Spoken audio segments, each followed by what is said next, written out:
comes with a cost. And the world says having compassion is singing, nobody knows the trouble I've seen. Nobody knows my sorrows. The world says compassion is sitting alongside me and playing the violin and having a good cry with me. That's what the world says. But the world has redefined words until they have totally different meanings from what Yahweh defined them to be. Let's start out in 2 Corinthians, the 2nd chapter.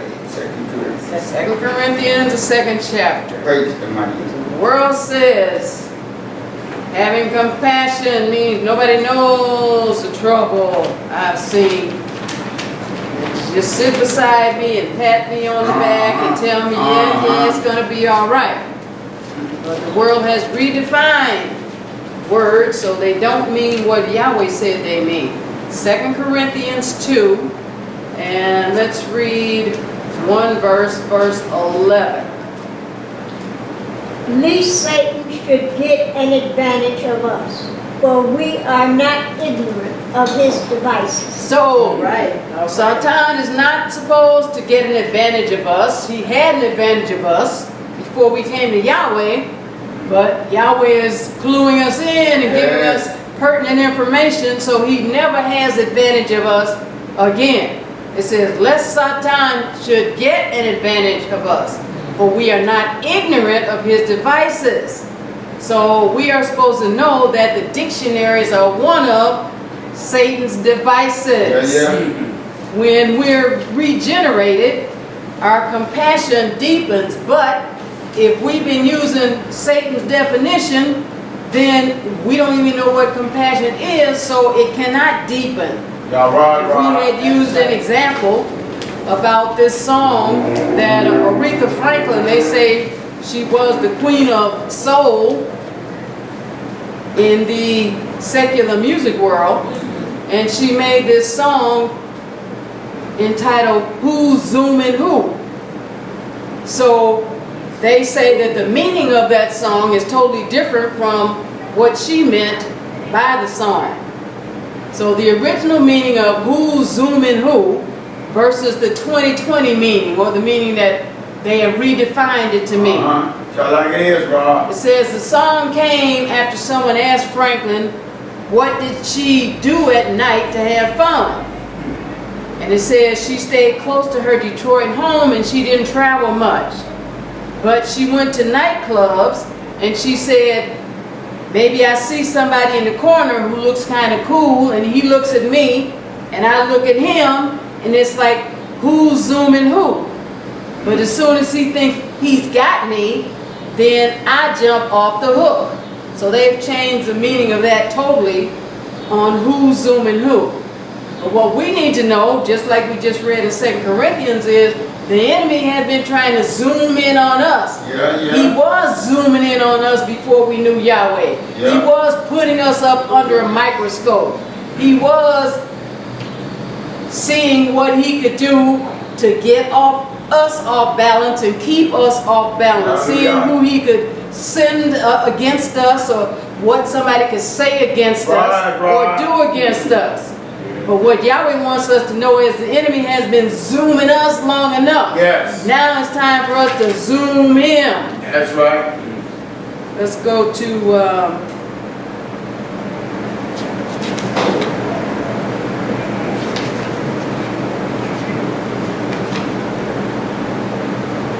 1 John, the 3rd chapter. So we were led away, 1 John, the 3rd chapter, with the dumb idol dictionaries. And they're idols, and people, whatever the definition the dictionary gives, and oh yeah, that's what that means. Eat it up. But what we found out was that now we should know why the sermons at this temple and certain temples throughout the world, including the Gentiles now. And I was hearing Kenneth Copeland all week talking about YHWH. Praise Yahweh. Now we should know why our sermons include and introduce original Hebrew and Aramaic words and their meanings. Hallelujah. So you hear us saying, Strong's number this, or Blue Letter Bible number this, and give you the definition. Why? Because we're up out of Satan's dumb idol Praise dictionary. be to the mighty It's Yah. time for us Yes, to it get is. up out of there. So we found out that Elohim moves with compassion because he is full of compassion. Yes, it is. We found out that the English word compassion is the Hebrew word rachum. That's R-A-C-H-U-W-M. Is found at Strong's Blue Letter Bible number 7349. And Jacinius Hebrew Chaldee Lexicon defines compassion as being merciful and is used of Elohim. So compassion is being merciful, but Yahweh is also going to let us know exactly what being merciful is. Okay. So Yahweh and Yahshua move with compassion, and they use that compassion to fight the spiritual war. Yes. There's a war going on between good and evil. And they use compassion to move and fight in the war. 1 John, the Mighty 3rd God. chapter. And we want to read verse 17. 1 John 3 and verse 17. But whoso hath this world's good, and seeth his brother have need, and shutteth up his bowels of compassion from him, how dwelleth the love of Yahweh in him. All right, it does not. But it says here, whoso has this world's good. When you have something and you see your brother have need or need something, but you shut up your what's called bowels of compassion Okay. from this brother that needs something or sister that needs something, how dwells or live the ahab or the love of Elohim in him? It doesn't. No, they don't. He's cutting it off. So this compassion is talking about developing bowels of compassion, and these bowels of compassion move us to fight the war. So when we see a brother, it's not talking about, you know how as black folks we call each other brother and sister. He's not talking about that. Nope. He's talking about brothers and sisters that are in the body of Mashiach, Y'all right, tell that like are it is. disciplined ones like you and I. Yes. When we see a brother or sister have need, those bowels of compassion move us to fight this spiritual war and help them with their need. Hallelujah. So this bowels of compassion, the two English words are two Greek words. Bowels is the Greek word found in Strong Blue Letter Bible number 4698. Thayer's Greek lexicon defines bowels as by the Hebrews to mean the seat of the tenderer affections. Especially means kindness, benevolence, tender mercies, heart of mercy, and affections. Let's go to Philemon, 1st chapter. Philemon, Praise the mighty really it's Yah. only one chapter. Yeah. That bowels of mercy, it means to be kind, tender-hearted.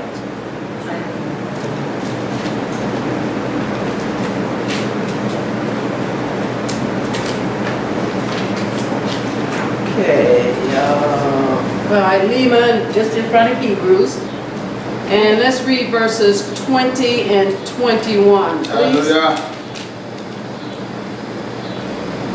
Having confidence, Philemon is in front of Hebrews. Philemon, not Philippians.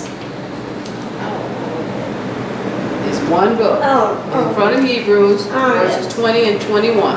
Praise the mighty Yah. to Philemon. Right. I'm Verses right here. 20 and 21. There you go. 20 and Yahweh. 21. Yes. Yea, brother, let me have joy of thee in Yahshua. In Yahweh. Yahweh, refresh my bowels in Yahshua. In Yahweh. In Yahweh. All right. So he's saying, yay, Ak, talking to the brothers and sisters in the body. Yeah. Let me have simcha or joy of thee in Yahweh. Refresh my bowels in Yahweh. So when we come upon each other, we're supposed to refresh, build up, and cause each other to be more excited about serving Yeah. Yahweh. Be more excited about being at the temple. Be more excited about seeing each other at least once a week. Yeah, All right, verse 21. Having confidence in thy obedience, I wrote unto thee, knowing that thou wilt also do more than I say. So this is refreshing for us to be working alongside each other. And that compassion helps us to work alongside each other because we have confidence in each other's obedience. It says, Yada, or knowing that thou also will do more than what's assigned to us. Right. We can expect each other to go over and above. Why? Because you're not doing it for me. You're not doing it for you. You're doing it for Yahweh. Hallelujah. And you're doing it because you have compassion for the brothers and sisters. So you're doing it to the best of your ability with Yahweh leading you. Hallelujah. So the Hebrew word for compassion is more forceful than the Greek word because the Greek is abstract. In Deuteronomy, we're not going to go there, 30, this Hebrew word for compassion is the primitive Hebrew root word, and it's the word racham, that's R-A-C-H-A-M, found at Strong's Blue Letter Bible number 7355. Jusinian's Hebrew Chaldee Lexicon defines it as to be soft. So having compassion is being soft, to behold with tenderest affection, to fondle, to love, to find, to have, to obtain and show mercy, and to have pity upon. Let's go to Psalms 103. To show mercy and to have pity upon. Yes. Psalms 103. Great. Be to out of Yahweh. To have the tenderest affection upon. This verse shows how Yahweh has the tenderest affection for us. Yes, he does. Psalms 103. Psalms is in the middle of the book. Psalms 103.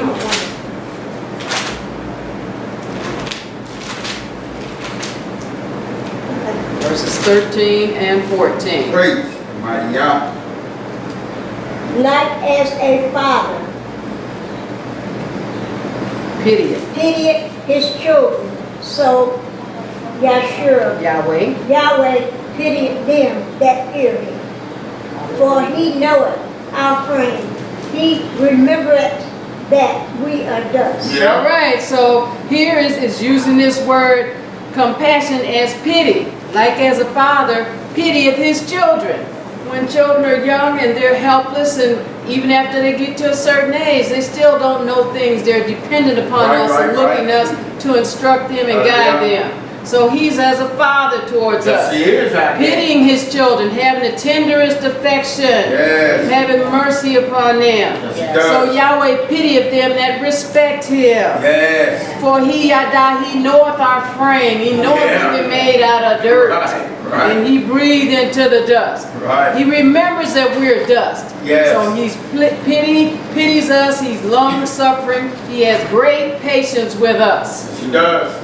So let's go to Jude, which is right in front of Revelation. So moving with compassion makes a difference. That's why Yahweh and Yahshua move with compassion. And they show us the way to move with compassion. Because moving with compassion makes a difference. Yes, it does. We don't move out of hate. We don't move out of vengeance. We don't move out of anything other than love. And compassion is a form of love. As our Abba does.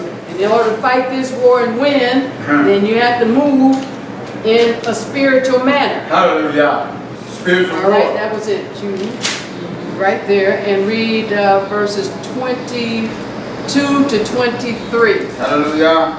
And of some have compassion, making a difference, and others save with fear, pulling them out of the fire, hating even the garments spotted by the flesh. All right, and some have compassion. Not everyone, but all of us as Yahweh's children are supposed to have compassion, because we're supposed to be modeling after him and his son. But some have that compassion, and what do? They make a difference. That's what we're doing now, making a difference. And the devil try to tell you, well, it's only this little. Look, you're making a big difference. When he comes telling you only doing this little bit, then you know you're making a big, gigantic difference. Hallelujah. Why? Because he's a liar and the father of it. But some have compassion, and that's how we make a difference. Right. And others save with reverence. You're pulling them out of the lake of fire. Hallelujah. Because you hate even the garments spotted by the flesh. We're not just doing it for ourselves alone, but we're doing it for everybody that's looking at us and following us. That's why we want to make sure we represent Yahweh exactly like he should be represented. Let's go to 1 Samuel, the 30th chapter. So the scriptures give examples of not only Yahweh and Yahshua moving with compassion, 1 Samuel 30, but it gives examples of the people in his body moving with compassion. Right. It's a must. 1 Samuel, It is a must. the 30th chapter. It's a must. They're moving with compassion to fight this spiritual war. Yeah. And if you don't move with compassion to fight it, you'll get nowhere. Right. You'll make no ground, you won't win. 1 Samuel.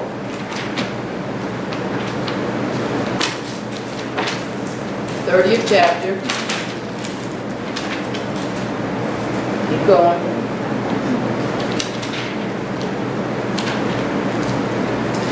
Judges, Ruth, then Samuel. 1 Samuel, the 30th chapter. All right, let's start reading at verse 1, please. Hallelujah.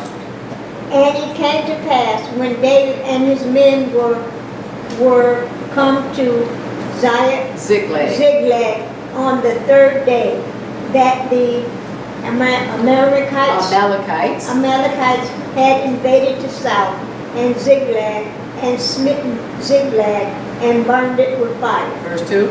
And had taken the women captive that were therein, they slew not any, either great or small, but carried them away, and went on their way. Verse 3. So David and his men came to the city, and behold, it was burned with fire, and their wives, and their sons, and their daughters were taken captive. All right, so here is David. He had been anointed king, but he hadn't taken the throne yet. But it says him and his mighty men, it said they had gone somewhere. They were living in this city Ziklag, but it said they went somewhere, and then they came back on the third day. It says it came to pass when David and his Adama men would come to Ziklag on the third yom or day, that the Amalekites had invaded the south and Ziklag and smitten Ziklag, and they burnt their home, their city with fire. And it says they took the women captives that were therein, their wives and their children. They slew not any, they didn't kill them, but they took them with them. Not any, either great or small, but carried them away and went on their way. So then David and his men came to the city, and behold, it was burned with fire. And their Iyshshah, their wives and their bond, their sons and their daughters were taken captive. All right, verse 4. Then David and the people that were with him lifted up their voice and wept until they had no more power to weep. Verse 5. And David's two wives were taken captive. Ahinoam, the Jezreelites, and Abigail, the wife of Nabil, the Carmelite. 6. And David was greatly distressed, for the people spake of stoning him, because the soul of all the people was grieved, every man for his sons and for his daughters. But David encouraged himself in Yahweh, his Elohim. Elohim. All right. It said, then David and all the people, the men that were with him, lifted up their voices and wept until they had no more shall of power to weep. And David's two Iyshshah, his wife, were taken captive. Ahinoam, the Jezreelitess, and Abigail, the wife of Nabal, the Carmelite.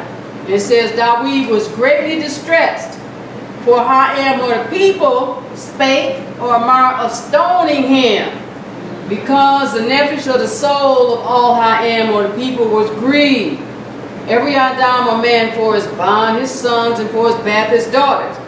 But David encouraged himself in Yahweh his Elohim. So it was a bad situation. Yeah. So moving with compassion when things go wrong, the leaders moving with compassion get blamed first. It said they spake of stoning David. Yes. Let's go to Exodus 17th chapter. Keep your finger here. Put a mark there because we're coming back. But when the people, they're following and doing the right thing, and then a little bump in the road comes, sometimes the first thing they think about doing is stoning the leader. Right. Exodus 17th chapter. Praise mighty God. Not all of them. Nope. Exodus 17, and let's start at verse 1, please. Hallelujah. And all the generations of the children of Israel journeyed from the wilderness of sin after their journey, accordingly to the commandment of Yahweh, and pitched in Rephidim, and there was no water for the people to drink. Now here they're running against something else here. It said all the congregation of Haban, or children of Yisrael, they were journeying in the wilderness, and after their journeys, according to the mitzvah, the commandment of Yahweh, then Yahweh said, okay, stop and pitch right here in Rephidim. But it says there was no ma'im of water for Ham or the people to drink. All right, verse 2. Wherefore the people did side with Moses, and said, Give us water, that we may drink. And Moses said unto them, Why chide ye with me? Wherefore do ye tempt Yahweh? Verse 3. And the people thirsted there for water, and the people murmured against Moses, and said, Wherefore is this that thou hast brought us up out of Egypt to kill us and our children and our cattle with thirst? Verse 4. And Moses cried unto Yahweh, saying, What shall I do unto this people? They be almost ready to stone me. All right, so it said, wherefore Ham or the people did chide. They started mocking, coming up against Moshe. And Amar or said, Give us ma'im of water that we may drink. And Moshe Amar said to them, What you pushing up against me for? Wherefore do you tempt Yahweh? The leader's not your provider, Yahweh is your provider. But see, there's a certain thing that happens. That's why there's some people don't want to stand up and step up and be a leader. Because these are the things that happen. That's why Yahweh instructs you how to be a leader and be right in being a leader. Praise and just expect this, because this is just, people don't mean no harm, but they just can kind of flip over when things get a little challenging. Right. Instead of going to Yahweh to find out what's going on and how to get out of it. Hallelujah. It said, and the people thirsted there for ma'im of water. Why? They were thirsting, and who did they murmur against? They murmured against the leader. The people murmured against Moshe. And Amar said, Wherefore is this that thou hast brought us up out of Mizraim to kill us and our band, or our children, our cattle with thirst? Now they blaming Moshe, telling him he brought them out of Mizraim. So you see, their eyes are just, horizontal. I know, right? They're not looking at the big picture like Yahshua ben Yisrael was saying. They're not looking at the big picture at all. They're looking at a little pinpoint. It says, Moshe cried unto Yahweh, Amar saying, What shall I do unto this people? At least he know who to reach out to and find the answer. They be almost ready to stone me. And I'm just doing what you told me to do. But at least he knew who to ask. Go to Numbers, the 14th chapter. And just like David's men, they were upset with him. They were about ready to stone him, acting out of their emotions. That's it. Not sitting down and seeking Yahweh about what to do. That's why we as leaders, till the people get to that point, have to stay steady and let Yahweh show us Yes, how to teach them to seek Him. And Hallelujah. not be looking at who's in front of them. Right. No. Numbers 14, and let's start at verse 5, please. Hallelujah. Then Moses and Aaron fell on their faces before all the assembly of the congregation of the children of Israel. And verse 6.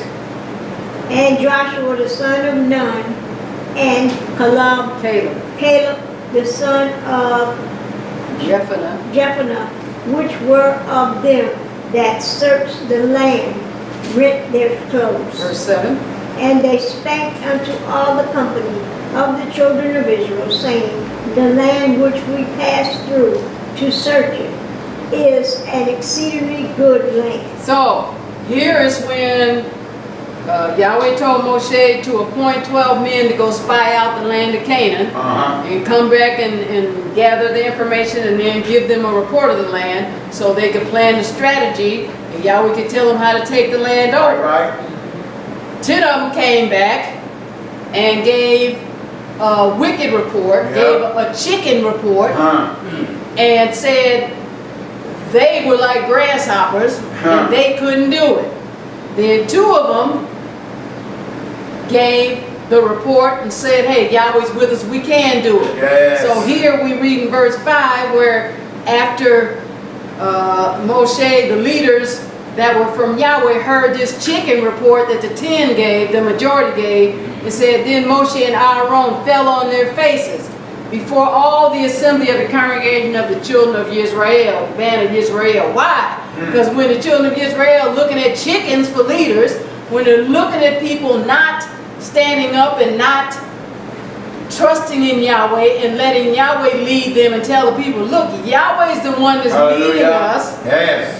They fell on their face because they're thinking about all these people looking at these chicken men telling this report about what they can't do after Yahweh split the Red Sea, after Yahweh did all this stuff for them. Then they're going to stand up and talk about what they can and cannot do. None of us is supposed to be standing up doing things in our own strength. No, we should and not. if you are, don't stand up before Yahweh's people because they're not supposed to be trusted in you. Nobody should be trusted in you at all, period. So that's why they fell on their faces before the congregation. Tell it like it is. And then here's these 2 men out of the 12, Yehoshua the Ban, son of Nun, and Caleb, the Ban, son of Jephunneh, which were of them that searched the land. They were part of these 12, but they didn't go along with the majority. And again, so they were the ones, they stood up as part of the leadership, and we're going to find out, guess what? The people wanted to stone them as soon as they stood up. So you got to understand this now, that this is just how it's going to be when you stand up for Yahweh. Yes, Yahshua said it. It said they tore their clothes, symbolic of, you know what? They don't need to be seeing these chicken people standing up in front of Yahweh's people talking about what he can't do or they can't do. It said, and they spake. This is what these 2 men said that went with the other 10, with the 12 all together. They said, these 2, they spake unto all the company of the children of Israel and saying, the land which we passed through to search it is an exceeding good land. It's everything Yahweh told us. Hallelujah. Yahweh has the best for us. Yes, it's good, it's good. Yahweh is 100% right. All right, verse 8.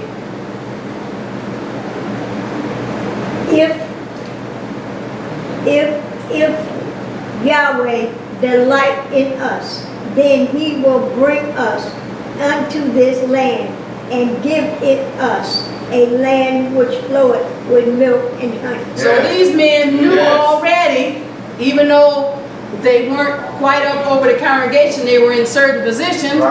These 2 men said, if Yahweh delight in us, he's going to bring us into this land. When Yahweh delights in you and I, he brings us into whatever it is. Yes, he does. And he said they'll give us the land. A land which flows with milk and honey. So it's a beautiful, it's a good land. Yes. All right, verse 9 and 10. Only rebel not ye against Yahweh, neither fear ye the people of the land, for they are bread for us. Yes. Their defense is departed from them, and Yahweh is with us. Fear them not. Amen. But all the generations, All the congregation. all the congregation, blade stoned them with stones, and the glory of Yahweh appeared in the tabernacle of the congregation before all the children of Israel. So here are these leaders standing up, the two of them, the majority, remember they chickened out.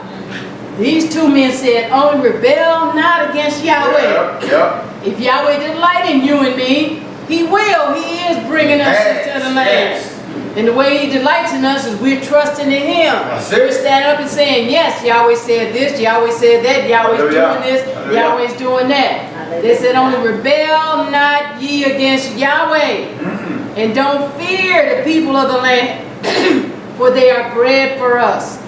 Their defense is departed from them. And Yahweh is with us. Yes. He's with you and me. Fear them not. You fear or respect or fear displeasing Yahweh. That's where your focus is supposed to be. Right. And then what was the response? But all the congregation, they stoned them with stones. They recommended they be stoned to death. And then it said, then the kabod or the glory of Yahweh appeared in the tabernacle of the congregation before all the children of Israel. Then Yahweh showed up and had to set them straight and say, no, I'm with these men that are standing up and saying what I said. He does it every time. Yes, he Go does. back to 1 Samuel, the 30th chapter. So nobody who's still deciding if they want to move with compassion are fighting in this spiritual war. Right. They're not fighting. They're not. They still sitting around trying to figure out what they want to do. And if they're not moving with compassion or don't even understand what compassion is, Right. then they want to stone the other leaders that are up doing something for Yahweh. And they might not be doing exactly like you or I are doing it, but we ought to be glad and praising Yahweh and thanking Yahweh. Yes. The people are standing up doing anything for Yahweh. Hallelujah. Because we saw there was more chickens than there were people that were willing to stand up and say what Yahweh said Right. and risk their lives. They might have been stoned, but for Yahweh. Right. Yahweh always protects those Yes, people that are standing up for Him. Hallelujah. All right, 1 Samuel 30. So nobody who's still deciding if they want to move with compassion is fighting in the war. They are not. They are And you not. can look at them, see they are not. Y'all right. Tell it like it is. All right, let's start at verse 7. Hallelujah. And David said to Abiathar, Abiathar the priest, Ahimelech, Ahimelech's son, I pray thee, bring me hither the Ibryi, Ephod, and Bidder Abiathar, brought thither the Ephod to David. okay, And David inquired, inquired Yahweh, saying, shall I pursue after this troop? Shall I overtake them? And he answered him, pursue, Praise for thou surely overtake them, and without fail recover. Hallelujah. all right, so here is Dawid. Now the last we read, his men were thinking about stoning him. Yeah. Just like we saw where Moshe cried to Yahweh, look, these people about ready to stone me. Yeah. Yahweh, what should I do? Right. Here's Dawid. He said to Abiathar the Kohen, the priest, Ahimelech's son, I pray thee, bring me hither the ephod. Right. And Abiathar brought thither the ephod to Dawid. Why? Because he's going into prayer mode to inquire of Yahweh. And David inquired or asked Yahweh or prayed to Yahweh, saying, shall I pursue after this troop, the people that came to his village and took their wives and their children and burned it with fire? He's asking Yahweh. Right. That's the first thing we do before we do anything. Hallelujah. Find out from Yahweh what to do. Yes. He said, shall I pursue after this troop? Shall I overtake them? He asked him several questions. And Yahweh answered him and said, pursue, for thou shalt surely overtake them, and without fail you get everything back. Never fail. All right? So Yahweh will let you know before you go in. Hey, you're supposed to come out with some spoil. And Yahweh's been dealing with me about the spoil. He's starting to let me see that we're in this battle. So we should be, whatever battles we go in and come out, we're supposed to have some spoil. Yes. We're supposed to have some extra stuff Yes. that Yahweh gave us that He took because we won the battle. Hallelujah. But Yahweh will bring it out Yes, further He so we will. can serve. Yes, He But has. don't just come out with your scared self and just no. You got some other stuff that Yahweh gave you Praise from your mighty God. enemies. All right, and you should expect that. Verse Yes. 9. So David went, he and the 600 men that were with him, and came to the brook Besor, where those that were left behind stayed. Okay, so David went, he and the 600 men that were with him, and came to this brook where those that were left behind stayed. All right, so here King David, he moved with compassion when he saw that some of his comrades were tired. And his compassion caused him not to make them go to fight. Let's read verse 10.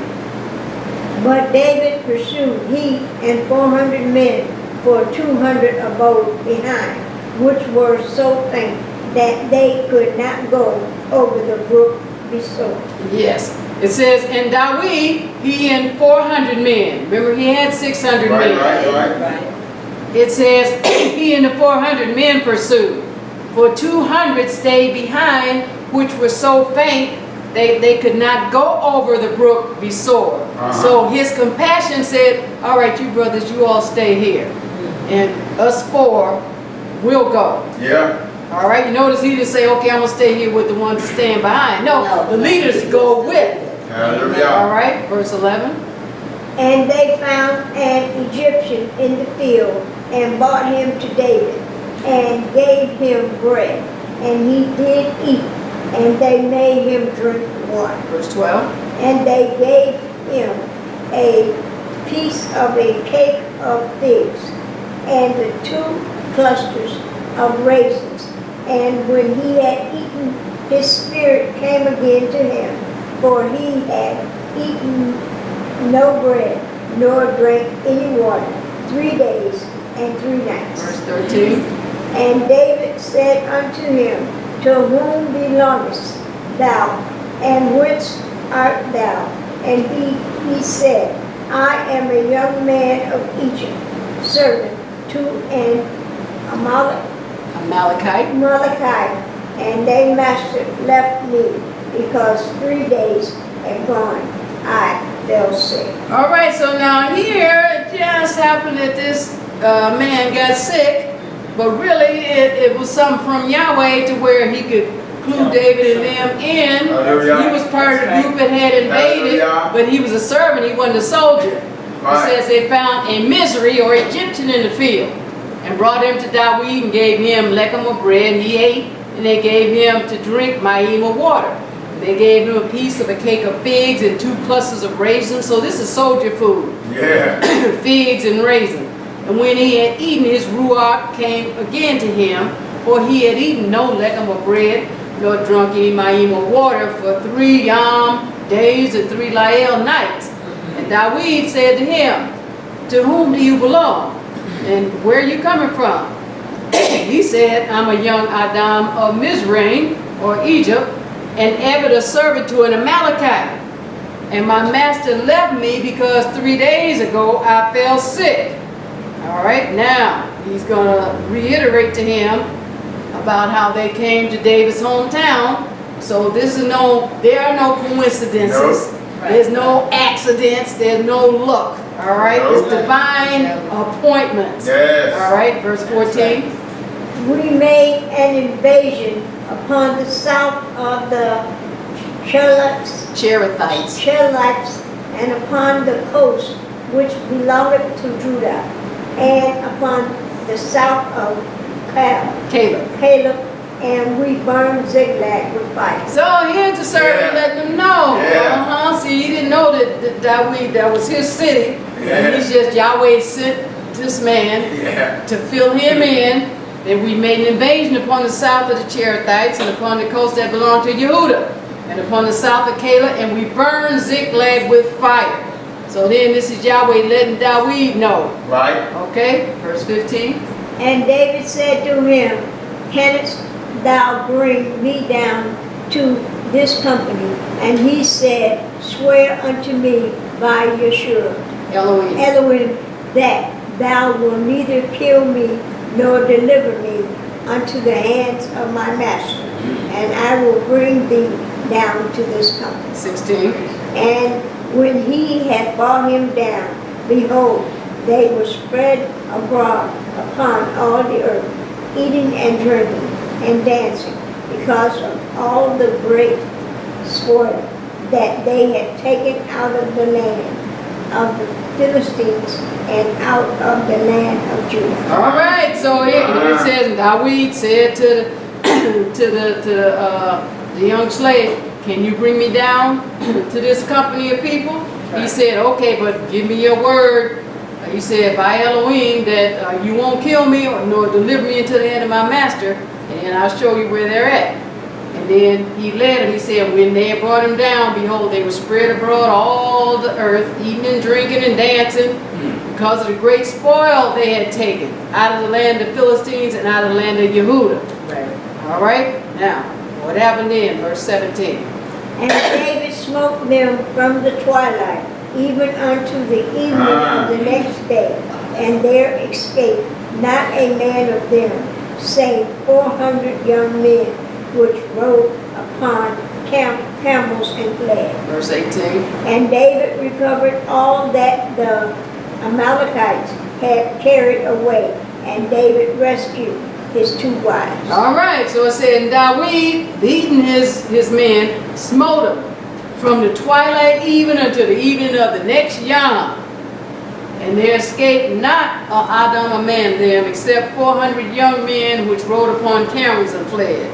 But just like Yahweh told him, David recovered all that the Amalekites had taken away, and he rescued his 2 Iyshshah, his 2 wives. Yahweh told him going in, like he tells all of us, before we go into battle, you already won. Yes.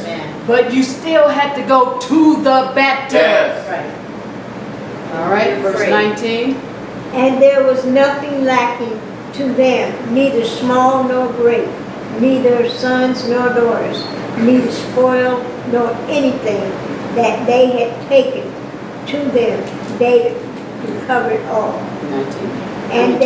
And David took all the flocks and the herds which they drave before those other cattle, and said, This is David's. Yes. You see there, when Yahweh wins the battle for you, we supposed to be looking for some spoil. You're supposed to be taking some extra stuff. He's got it there for you. Just make sure you take that spoil. Yes. I was thinking about when I was working this job, and Yahweh coordinated it to where it was the time when I was going to retire, but I said, well, let me just wait until the full age 66, and then that way I won't get penalized.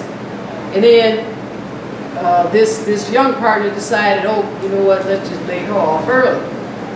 So then Yahweh started talking to me, and Yahweh coordinated to where they were going to move to another office, and they were going to go paperless.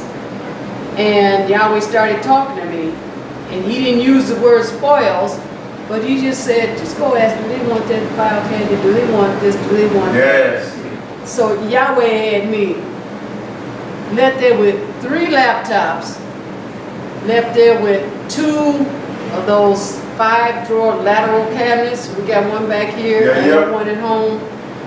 Left there with all kind of legal red wells and the folders that go inside, and left there with the nice desk blotter, and so this is what Yahweh's talking about. He said there was nothing lacking to them. That's right. Neither small or great, sons or daughters, neither spoil.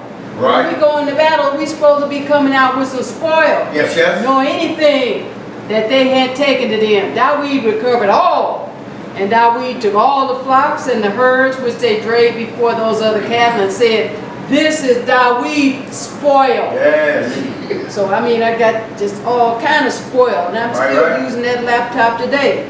And I had so much stuff that I spoiled from being there 17 years.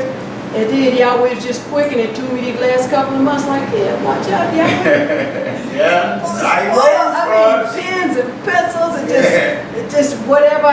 Oh yeah, just take that. Okay. I said, well, do they buy it? And they're all back there because they can't even fit everything in the cabinet. It's so much.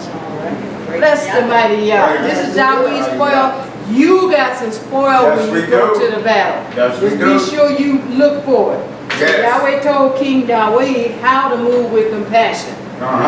Then he told the people what Yahweh said. All right, let's read verse 21. And David came to the 200 men, which were so faint that they could not follow David, whom they had made also to abide at the brook Besor. And they went forth to meet David and to meet the people that were with him.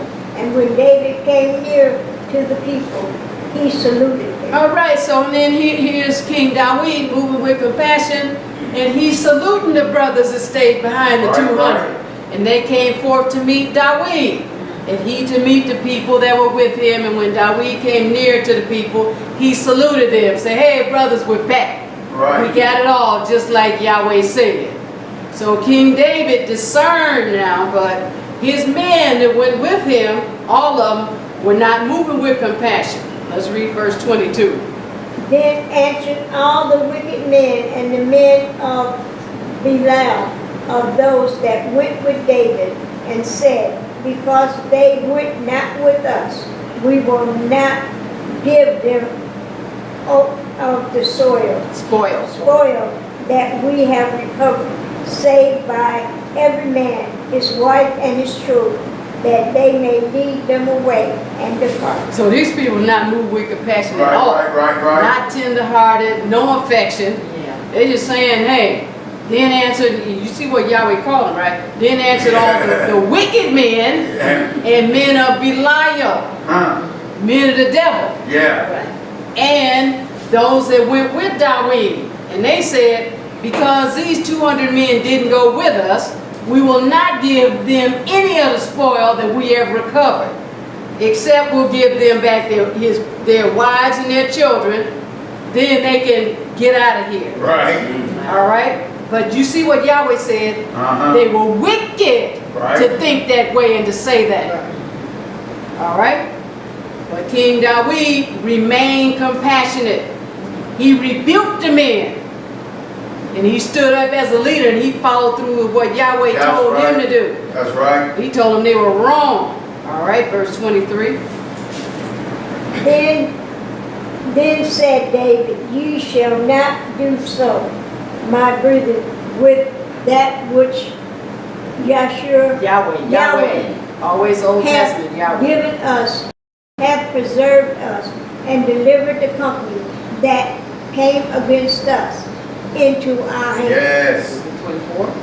For who will hearken unto you in this matter?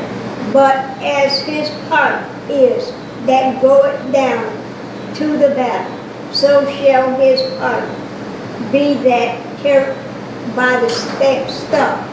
They shall part alike. All right, so here is a man moving with compassion, and it says, King Dawid said to them when they talk about, look, just give them their wives and their children and let them go. He said, you shall not do so, my ark, with that which Yahweh hath given us. Yes. It's like, look, you just getting the fallout blessings from hanging around me. That's right. He wanted to know, look, Yahweh is giving us this. Yes. And the reason he's giving it to us is because he delights in us. Yes. Hallelujah. It says, you shall not do so, that with that which Yahweh has given us, who has preserved us. and delivered the company that came against us into our hand. Yes. So Yahweh's the one. Yes, it is. For who will hearken unto you in this matter? But as his part is in going down to the battle, so shall his part be that tarried by the stuff. They shall all be alike. So Yes. evidently they were staying back, they were tired, Right. but they had some stuff that they had to take care of too. Yeah. All right, but don't be just making no arbitrary rule talking about I did this much and this person did that much, so they can only get this or that. But now when Yahweh blesses you with something, listen to his instruction. That's it. If he says only bless a certain people, you do that. Hallelujah. Now, if you want to think about who's not here, whatever, but when you hear Yahweh say, look, I'm telling you to do this, Yes. I'm telling you to bless this and do it exactly this way, That's you better it. do it. Hallelujah. You better do it. Better. Consequences you don't. But he said, his part that went down to the battle is the same as the one that stayed by the stuff. They Right, all shall be alike. We're going to divide this spoil. All right, verse 25 and 26. And it was so from that day forward that he made it a statute and an ordinance for Israel unto this day. And when David came to Ziklag, he sent of the spoil unto the elders of Judah, even to his friends, saying, Behold, a present for you of the spoil of the enemies of Yahweh. Yes. See how King David keep acknowledging the big picture and keeps Yahweh in the center of it? Yes. And it was so from that Yom day forward. He made it a law Yes. for Israel unto this day. So the law is still good. Yes, it is. The ones that go out to war and the ones that stay by the stuff, they all share equally. Yes, yes. And when David came to Ziklag, he sent the spoil unto the elders of Yehudah, even to his friends. And he said, Behold, it's a present for you of the spoil of the enemies of Yahweh. Yes. Lifting Yahweh up. Yes. That's how we're supposed to do it. Yes. Go to Exodus, the 2nd chapter. And that is how we do it. Yes, it is. So King David made moving with compassion a law Yeah. for the Hebrews. Hallelujah. And that law is still good. Why? Because Yahweh moves with compassion. That's it. Exodus 2, and let's start at verse 11. Hallelujah. And it came to pass in those days, when Moses was grown, that he went out unto his brethren, and looked on their burdens, and he spied on Egyptian, smiting an Hebrew, one of his brethren. Now, here's Moshe now. He hadn't quite learned to move with compassion yet. Yeah. He had the zeal, Yeah. but here's something he did before he was moving with Yahweh's compassion. Right. All right, verse 12. And he looked this way and that way, and when he saw that there was no man, he slew the Egyptian and hid him in the sand. All right, so he killed this man. He said he looked this way and that. Right. See, and then he killed this man because he was hitting a Hebrew or killing the Hebrew. Either way, Moshe killed him. All right, verse 13 to 15. And when he went out the second day, behold, 2 men of the Hebrews strove together. And he said to him that did the wrong, wherefore smitest thou Thy fellow. thy fellow. And he said, Who made thee a prince and a judge over us? Intendest thou to kill me as thou killedst the Egyptians? And Moses feared and said, Surely one thing is known. 15. Now when Pharaoh heard this thing, he sought to slay Moses. But Moses fled from the face of Pharaoh and dwelt in the land of Midian.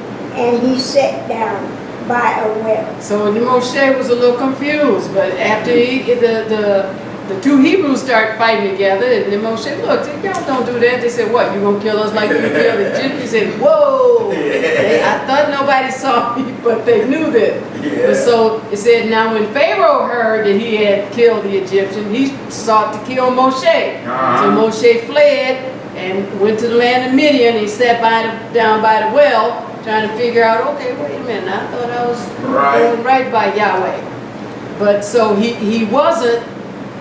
Yahweh shows us how to move with compassion, fight with compassion. So he still had to kind of learn that lesson. Like we are. And so he spent several years over there in Midian learning that. Yes. But so when we see Yahweh's people moving with compassion, we can see Akath Zahara Darak move with compassion when she fights for us. She's humble. She doesn't say much. But we know she's behind us. And I think about when she was working at O'Hare and walking through the hood at like 3:30, 4 o'clock in the morning. She had her machete down in, you know, up her sleeve. So we know she's humble. She doesn't say much, but we know she's behind us with her machete, just waiting to join the leaders in the war. Hallelujah. And she'll pull out that machete in a millisecond when she knows that the fight is on. She's right there. Almighty God. All right? Hallelujah. When we go to war, we see Akath Katan moving with compassion. She's tiny, so the enemy will pretty much ignore her, thinking she can't do any damage. But when the battle is on, Katan is like those Japanese and Chinese people that fly up in there. And you got the two swords, and her gown is flowing. All right? Praise the mighty God. Praise warriors. When we're moving with compassion to fight the war, we see Akath Hadassah moving with compassion. So the enemy will look at her and think, oh, she's older, so you know, she gonna move slow if at all. But what they don't know and we know is she got her weapons sharpened, razor sharp. Yes. And she stays ready. Yes. So when she picks on us having to fight, she already got her spear out and pierced the enemy's heart before he can take his next breath. Hallelujah. So we want those kind of people. Hallelujah. Fighting with us. Yahweh. There you go. So Yahshua is the head and we are his body moving with compassion. Yes, we are. And I want some people who gonna fight with me. I don't want to go to war with somebody I gotta think about. Or I want these sisters to go to war with me because I know that when they can pick up and they'll be right there in the fight. Praise.